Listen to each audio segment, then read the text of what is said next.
Tadi kita telah dengar Saudara Razak yang merupakan salah seorang daripada mangsa fitnah media yang didalangi oleh kepentingan politik UMNO dan Barisan Nasional. Jadi saya kira tuan-tuan dan saudara-saudara sekalian bahawa episod pertama kita selepas pasca daripada peristiwa bersih itu, saya percaya bahawa orang sudah pun dapat melihat tentang bagaimana kerakusan pihak keselamatan kita, negara kita ini, khususnya polis, yang didalangi oleh kepentingan politik UMNO dan Barisan Nasional. Saya percaya bahawa polis sendiri pun tidak berhasrat untuk nak bertindak sedemikian rupa, kerana yang dia sepak itu adalah saudara mara dia. Tetapi dia terpaksa sepak terajang saudara mara dia. Kenapa? Kerana nak melindungi kepentingan politik UMNO dan Barisan Nasional. Maknanya tuan-tuan, UMNO cukup lemah, Barisan Nasional, kerajaan yang ada pada hari ini cukup lemah. Dia tak mampu nak defend diri dia, dia tak mampu nak pertahan diri dia. Dia tak boleh nak pertahan diri dia daripada serangan kritikan yang dilontarkan oleh pelbagai lapisan masyarakat dalam negara kita ini. Dia juga tidak boleh lagi menghadapi gelombang kebangkitan anak-anak muda yang mempersoalkan dia, yang dah tak boleh nak terima kepimpinan dan corak pemimpin yang seperti ini. Tadi saya naik kapal terbang bersama dengan seorang menteri. Saya tak nak sebut menteri itu siapa dia. Tak boleh lah. Ini rahsia sebab apa yang dia cerita pada saya. Saya kata kepada dia, Datuk, sebenarnya tindakan kerajaan adalah tindakan yang salah. Satu tindakan yang silap yang menyebabkan meningkatnya ataupun kemuncaknya, memuncaknya kemarahan masyarakat dan rakyat, khususnya anak-anak muda. Ya, dia kata betul. Dia kata selepas daripada peristiwa bersih itu, dia bercakap dalam kabinet. Sebab dia kata bahawa, dia kata ini berdasarkan kepada anak dia. Anak dia punya ramai kawan-kawan. Anak dia seorang peguam. Dia kata anak dia tidak menyertai perhimpunan bersih. Dia sebut dalam mesyuarat kabinet. Tetapi dia kata 15 orang kawan-kawan anak dia yang terdiri daripada semuanya adalah peguam menghadiri perhimpunan bersih. Jadi dia mengatakan bahawa sepatutnya, dia sebut pada saya bahawa dia bercakap dalam kabinet, dia kata sepatutnya kita beri mereka berlarak daripada satu tempat menuju ke Stadium Merdeka, kemudian biarlah mereka nak jerit ataupun tidak. Tetapi saya nak katakan bahawa inilah dia kebodohan dan kebebalannya UMNO, khususnya kepimpinan Datuk Najib Tun Razak pada hari ini. Ini sepatutnya kalau dia menerima nasihat daripada titah ke bawah duli tuanku yang di Pertuan Agong, saya percaya bahawa keadaan sudah tentu tidak kritikal yang seperti ini. Sekarang dia menerima habuan. Impaknya ialah impak negatifnya kepada dia dan impak positifnya kepada kebangkitan rakyat, kepada perjuangan rakyat, iaitu kepada kita semua. Jadi sebab itu bagi saya tuan-tuan bahawa kita tak boleh lagi nak mempertahankan kepimpinan yang punya kebodohan dan kebebalan ini. Dia bebal, maknanya orang yang bebal macam ni tak boleh nak jadi pemimpin. Dia tak mampu nak melihat persoalan-persoalan persekitaran. Dia tak boleh nak memahami kehendak rakyat.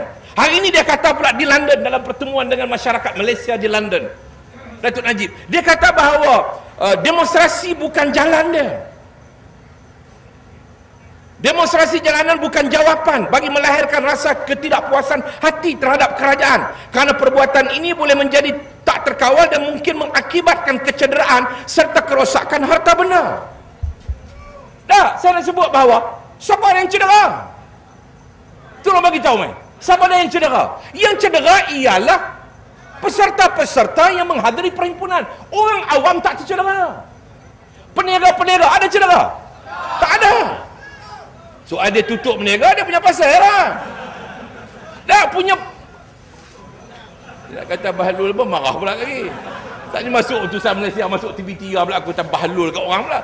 Dah, tapi ni saya katakan bahawa apabila Perdana Menteri punya watak kebodohan, akhirnya orang lain pun jadi bodoh. Dah, polis suruh tutup kedai, mereka tutup kedai. Takut pun jadi huru-hara. Yang untung siapa dia? Kedai mamak. Mamak cerdik. Mamak dia cerdik. Dia buka kedai. Di belah Bukit Bintang tu, semua kedai mamak. Ada RM10. Ada RM12. Dia untung. Ya hak Melayu yang ikut kebebalan dan kebodohan UMNO dan Barisan Nasional. Oh, kami tak boleh berniaga ni, tutup, kami rugi. Yang rugi apa? Kawan tu untung. Mamak untung, nanti kandang untung. Yalah, peserta demonstrasi ratus ribu lapang nam terkenal apa? Sebab itu saya katakan bahawa kita tak boleh membiarkan kepimpinan negara kita ini terdiri daripada kepimpinan yang punya kebodohan dan kebebalan. Akhirnya dengan kebodohan dan kebebalan inilah yang akan membawa kerugian dan kemusnahan kepada masa depan negara kita. Sebab itu Datuk Najib dia kata lagi bahawa kalau ada rasa tak puas hati dengan kerajaan, mari kita selesaikan apabila tiba pilihan raya. Dia biar rakyat yang buat keputusan.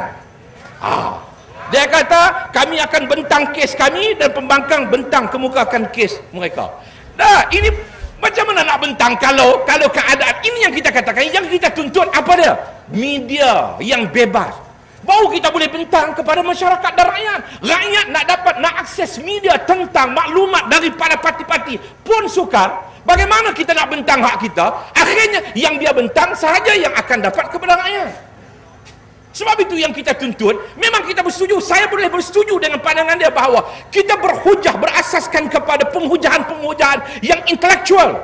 Dalam pilihan raya kita didik mereka bukan berasaskan kepada sentimen kepercayaan politik, tetapi berasaskan kepada ilmu, berasaskan kepada knowledge. Saya bersetuju dengan pandangan seperti itu. Tetapi saya katakan bahawa ruangnya mesti ada. Media yang bebas mesti ada. Barulah kita dapat berhujah secara intelektual. Okey, panggil dalam RTM, dalam TV3, TV1, TV2 pemimpin-pemimpin utama parti politik. Datuk Seri Anwar Ibrahim, Tuk Guru Hadi, Lim Kit Siang, Datuk Najib. Ataupun buat mana Datuk Najib, Anwar Ibrahim, kemudian siapa lagi? Tok Guru Hadi. Kemudian Lim Kit Siang dengan siapa? Dengan Muhyiddin, dengan Azmin umpamanya, begitu kan? Adalah sepanjang 21 hari berkempen itu ada dia punya slot-slot tertentu. Adakah mereka bersedia untuk ke arah itu? Sebab itu kita tuntut ke arah itu, barulah kita boleh berpolitik secara intelektual. Ini berpolitik ajak hantar polis FRU sepak kami. Ini bukan intelektual. Ini politik bonza. Dia bukan hantar polis, dia hantar bonza menyepak kan kita. Jadi sebab itu bagi saya, saudara-saudara sekalian, bahawa saudara sudah dapat melihat episod ini. Episod yang telah membawa kepada memuncaknya kemarahan masyarakat dan rakyat dalam negara kita terhadap kepimpinan negara kita ini. Jadi kita harus memanjangkan lagi, kita harus nak cari jalan bagaimana nak memastikan bahawa jumlah yang lebih besar untuk bersama dengan kita ini menolak UMNO dan Barisan Nasional. Alhamdulillah, Pondan pun marah dekat UMNO. Macam saya kata lu, Pondan kan, dia perligan di jalan Tunku Brahman tu, tembak sampai mai belakang pejabat PAS. Gas tu masuk dalam rumah Pondan, duduk belakang tu. Pondan tengah duduk tidur, kerja shift malam. Bangkit batuk, dia kata apa sedap ni? Dia jenguk kuat tingkap, dia tanya budak-budak unit amal duduk belakang tu, pasal apa ni? Budak unit amal tu, Kak, orang kata, hang kak apa tu abang? Budak unit amal pun tak boleh kenal dah antara kak dengan abang. Dia kata abang ni, pasal dia tembak gas memedih mata. Dia tembak gas memedih mata ni, siapa dia tembak? No, polis. Pasal apa ni, bersih nak buat perjumpaan. Hari tu dia kata Datuk Najib janji nak bagi stadium, dia tak bagi. Lidah bercabang Datuk Najib ni dia kata. Dia pun marah lah. Maknanya Pondan pun marah. Jadi takut, jangan lepas kalau lepas pula londeh lari sama sekali beratlah tu. Jadi saya nak katakan bahawa tanggungjawab kita semua ialah untuk memastikan bahawa jumlah gelombang yang lebih besar untuk berhadapan dengan pilihan raya. Oleh sebab itu saya nak ajak tuan-tuan untuk melihat di sini persoalan-persoalan yang lebih utama untuk dilihat oleh kita semua. Pertamanya ialah untuk kita melihat apakah moral daripada peristiwa bersih. moral daripada peristiwa bersih? Pertamanya ialah moral daripada peristiwa bersih itu ialah seperti yang saya katakan tadi, memperlihatkan kebangkitan anak-anak muda. 70% seperti mana yang pernah saya katakan minggu yang lalu. 70% dia adalah anak-anak muda. Ini saya katakan bahawa inilah kebanggaan negara Malaysia. Ini satu kebanggaan kepada negara Malaysia, di mana anak-anak muda bangkit untuk menentukan haluan masa depan negara ini, kerana mereka faham bahawa negara ini akan diwarisi untuk anak-anak muda ini. Bukan umur seperti saya dah 54 tahun dah, nagih pun tak larat dah tuan-tuan. Nagih pun tak larat, mujurlah kami dengan Salahuddin tak kena nagih. Cuma Pak Samad ada ketahanannya. Ini hebat. Ini kena bawa pengkeras. Kita tanya Pak Samad, apa ketahanan dalam yang boleh dia tahan? Saya tak kena nagih, memang tak tahan, muntah. Jadi sebab itu bagi saya bahawa anak-anak muda inilah yang punya keberanian, seperti mana Razak, seperti mana rakan-rakan yang lain. Dan saya katakan bahawa inilah merupakan kebanggaan rakyat Malaysia apabila kemunculan kebangkitan 70% anak-anak muda yang bersama dengan bersih, bersama dengan kepimpinan bersih dan kepimpinan Pakatan Rakyat. Yang keduanya ialah moral daripada perhimpunan bersih, inilah kebangkitan rakyat yang nakkan pilihan bersih. Maknanya bahawa kesedaran rakyat sudah pun tinggi. Rakyat tidak boleh lagi dibuai seperti mana yang didendangkan oleh UMNO, oleh media arus perdana, oleh SPR dan sebagainya. Kerana rakyat sudah faham apa yang kamu dendang, apa yang kamu buat itu hanyalah merupakan omong-omong kosong. Tetapi hakikat realitinya, mereka faham bahawa pilihan raya dalam negara kita inilah pilihan raya yang paling tidak demokratik dalam negara kita ini.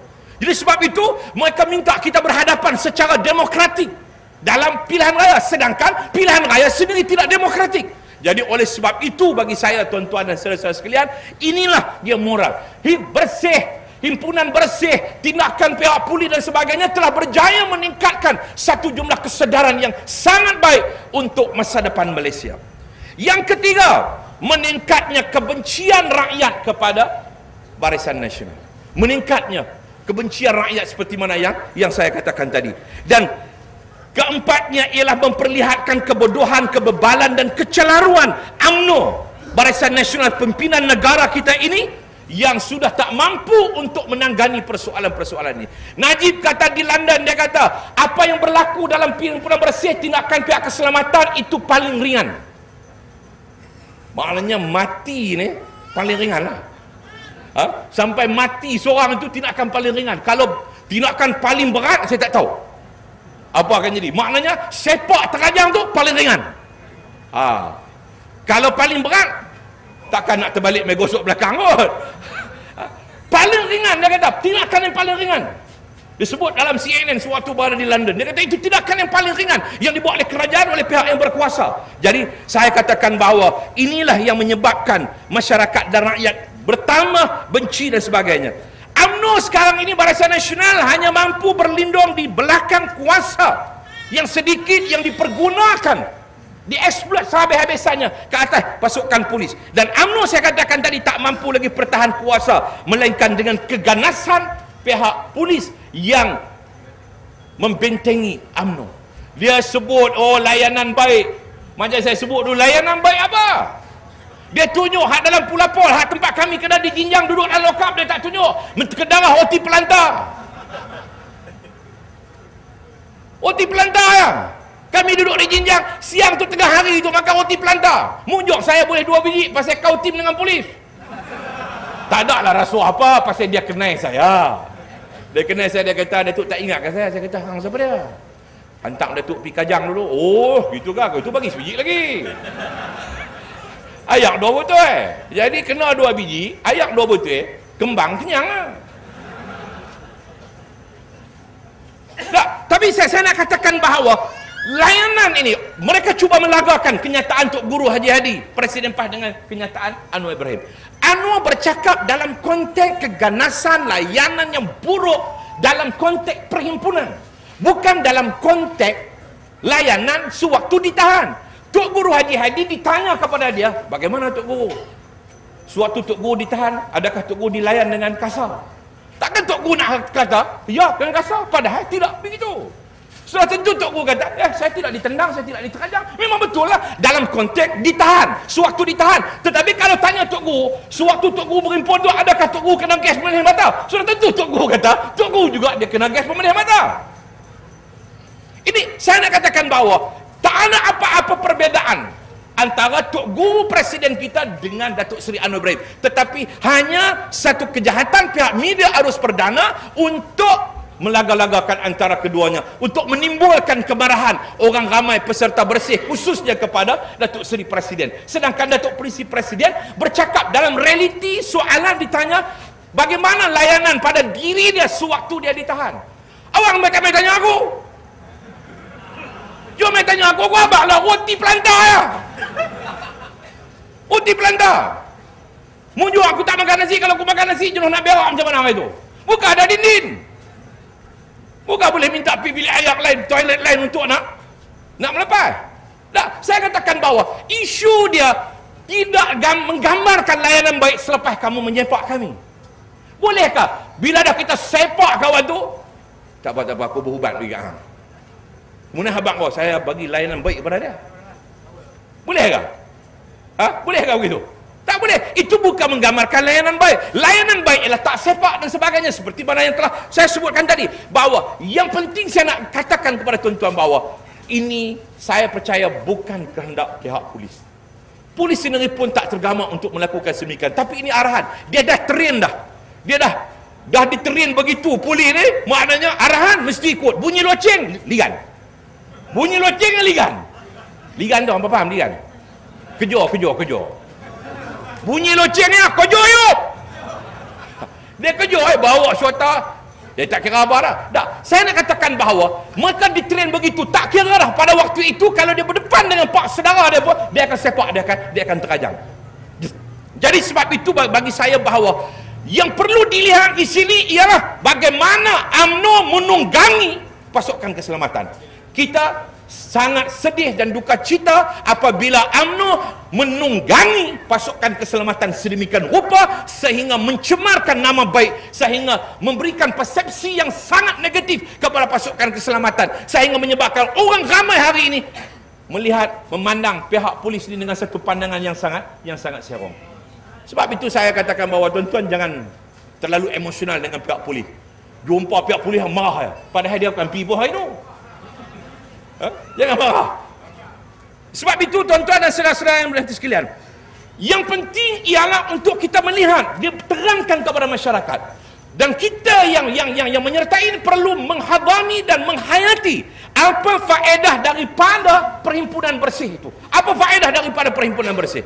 Apa faedah daripada 8 tuntutan yang dilakukan oleh pihak bersih?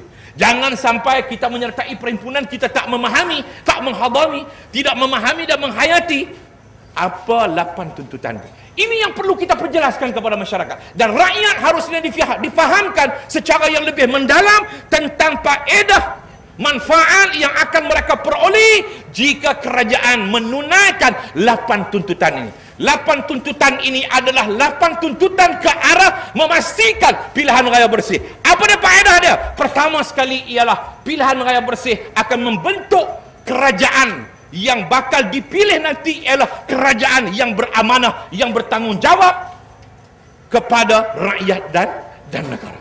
Sebab dia tahu bahawa dia dapat kuasa itu daripada rakyat yang tulen beri kuasa pada dia, rakyat negara ini.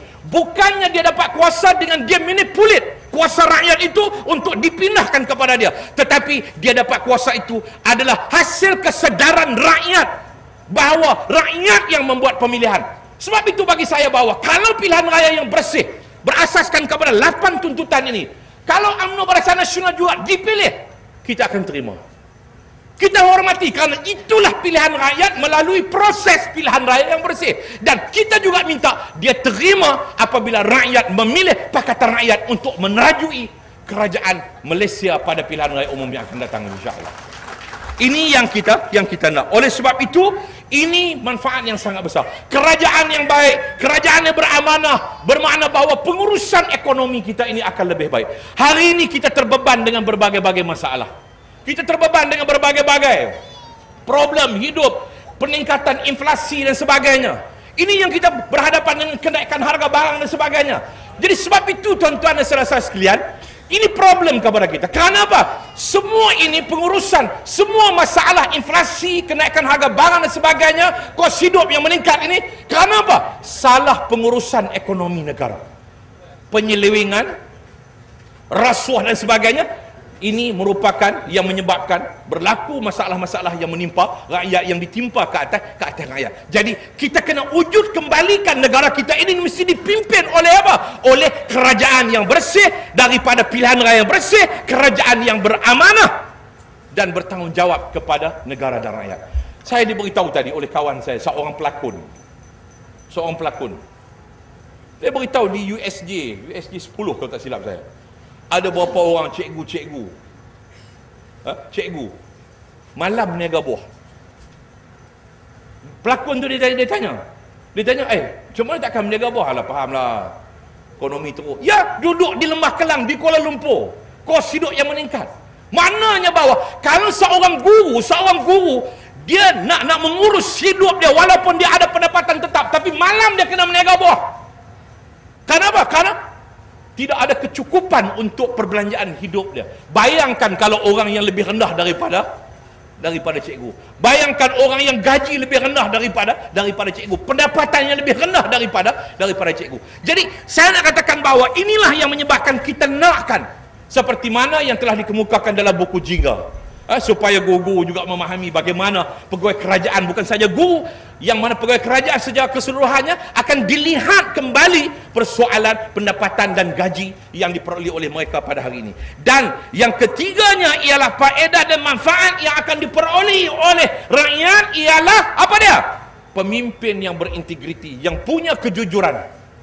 Kerana yang kita nak terjemahkan dalam negara kita, nak robah politik negara kita ini daripada politik rakus yang dibawa oleh UMNO dan Barisan Nasional kepada politik jujur, daripada pemimpin yang jujur seperti mana yang ada kepada kepimpinan Pakatan Rakyat. Ini yang kita harus persembahkan kepada masyarakat dan rakyat. Dan apa yang penting, sudah tentulah kita nak dapat semua ini pasti melalui berbagai-bagai cobaan. Kita nak dapat kerajaan yang bersih, kerajaan yang beramanah, kita nak dapat pemimpin yang jujur ini, sudah tentulah menghadapi berbagai-bagai halangan. Kita dah hadapi dalam perhimpunan bersih. Tapi yakinlah tuan-tuan, apa yang disebut oleh Allah Subhanahu wa taala, fa inna ma'al usri yusran, inna ma'al usri yusra. Selepas daripada kepayahan itu pasti akan ada kemudahan. Selepas daripada kesusahan itu pasti akan ada kesenangan. Insya-Allah Allah akan tunaikan janji dia kepada kita. Yang pentingnya kita harus menyediakan diri kita dan hidup kita ini untuk memberikan satu pengorbanan yang besar untuk masa depan agama kita, masa depan Malaysia, masa depan rakyat Malaysia, atas kecintaan kita kepada negara yang kita cinta ini. Marilah saya dimohon oleh saudara pengurusi majlis untuk melancarkan kutipan derma untuk PAS wilayah persekutuan, menggerakkan seluruh aktivitinya di kawasan wilayah persekutuan ini bagi memastikan supaya semua, bukan sekadar keputusan dalam pilihan raya yang lalu, ada satu lagi kerusi BN, dua Setiawangsa dan juga Putrajaya yang masih berada di tangan Barisan Nasional. Jadi kita nak pastikan supaya wilayah persekutuan dalam Lembah Kelang ni, termasuk Putrajaya ni, semuanya adalah milik PAS dan bersama dengan Pakatan Rakyat, insya-Allah. Jadi saya lancarkan kutipan derma.